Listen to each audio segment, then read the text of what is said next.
Chapter 2, Waging War. Sun Tzu says, "In the operations of war, where there are in the field 1,000 swift chariots, as many heavy chariots, and 100,000 mail-clad soldiers, with provisions enough to carry them 1,000 li, the expenditure at home and at the front, including entertainment of guests, small items such as glue and paint, and sums spent on chariots and armor, will reach the total of 1,000 ounces of silver per day. Such is the cost of raising an army of 100,000 men."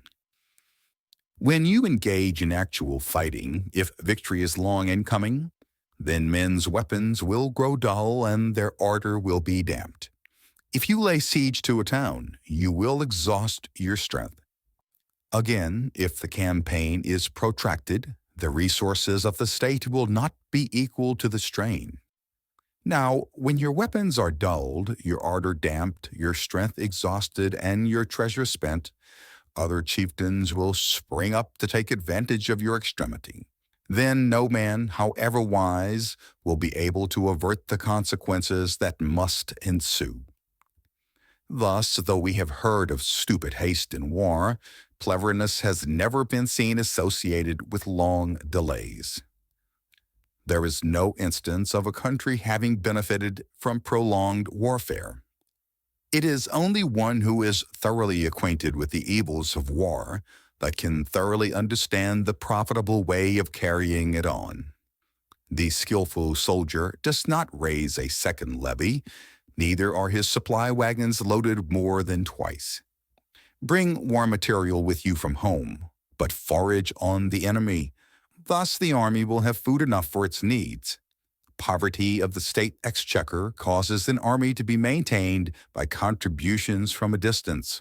Contributing to maintain an army at a distance causes the people to be impoverished.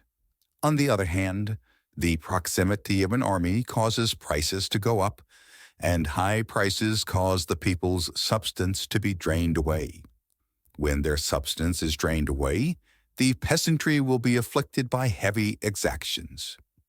With this loss of substance and exhaustion of strength, the homes of the people will be stripped bare and 3/10 of their income will be dissipated, while government expenses for broken chariots, worn-out horses, breastplates and helmets, bows and arrows, spears and shields, protective mantles, draft oxen, and heavy wagons will amount to 4/10 of its total revenue. Hence, a wise general makes a point of foraging on the enemy. 1 cartload of enemy's provisions is equivalent to 20 of one's own, and likewise a single picul of his provender is equivalent to 20 from one's own store. Now, in order to kill the enemy, our men must be roused to anger. That there may be advantage from defeating the enemy, they must have their rewards. Therefore, in chariot fighting, when 10 or more chariots have been taken, those should be rewarded who took the first. Our own flags should be substituted for those of the enemy, and the chariots mingled and used in conjunction with ours. The captured soldiers should be kindly treated and kept. This is called using the conquered foe to augment one's own strength. In war, then, let your great object be victory, not lengthy campaigns. Thus it may be known that the leader of armies is the arbiter of the people's fate, the man on whom it depends whether the nation shall be in peace or in peril. End of Chapter 2.